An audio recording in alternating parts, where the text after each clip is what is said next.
Le ministre d'État, ministre de la Justice, M.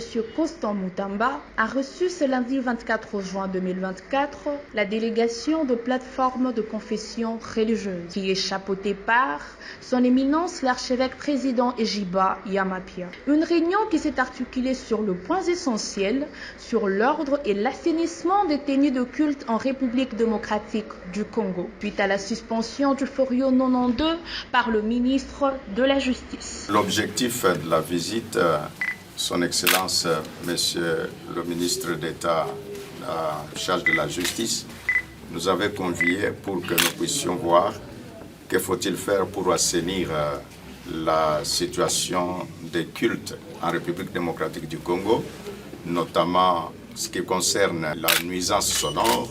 Nous avons également parlé de quelle manière les gens doivent se reconnaître en fonction des confessions religieuses.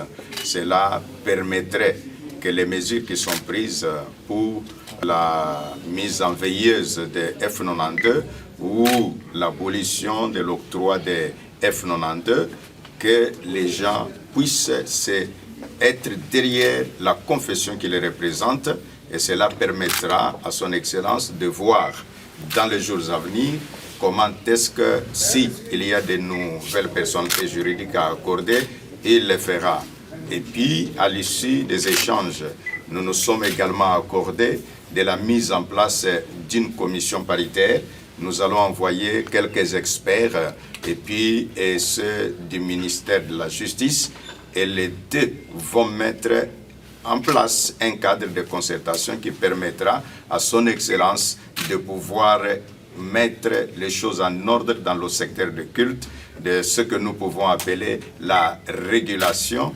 Comment les choses peuvent se faire, ça va épargner le désordre, ça va épargner la perturbation des mœurs et ça va épargner beaucoup de choses. Vous savez, le président de la République a confié ce pays entre les mains de Dieu et la Bible dit Dieu est un Dieu d'ordre. C'est pour cette raison que le ministre de la Justice a dit ok, la justice élève une nation, je vais mettre l'ordre dans le secteur des cultes parce que c'est ce qui nous concerne nous, bien qu'il l'ait fait déjà dans d'autres secteurs. En échange, dans nos propos, le ministre nous a montré la confiance qu'il nous fait et partant de là, il a dit que nous puissions être.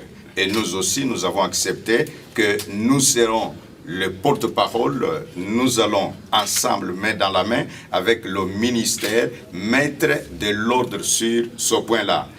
En principe, comment allez-vous vous entendre que des églises soient côte à côte? Même pour les églises elles-mêmes, c'est un problème. Et en quoi bon pour la population qui a besoin de la quiétude, qui a besoin du repos. Donc nous nous sommes effectivement accordés que le délai qu'il a donné est un délai raisonnable et que les gens commencent à se mettre en ordre. Et d'ici là, il nous convoquera encore pour un cadre de concertation. Et celui qui n'obéit pas à la loi n'est pas un bon citoyen. Celui qui n'obéit pas à la loi n'est pas non plus un bon chrétien. Parce qu'en soi, un chrétien est celui qui obéit aux lois de la République et celui qui est comme un exemple à suivre dans la société. Et c'est ce que nous voulons faire ensemble avec le ministre d'État en charge de la Justice. Je suis l'archevêque président, le président de la plateforme de confession religieuse en République démocratique du Congo. Et en même temps, je suis le représentant légal de l'Église du Réveil du Congo. Ainsi, une commission paritaire sera mise en place pour une bonne collaboration et coopération de confessions religieuses et l'État congolais.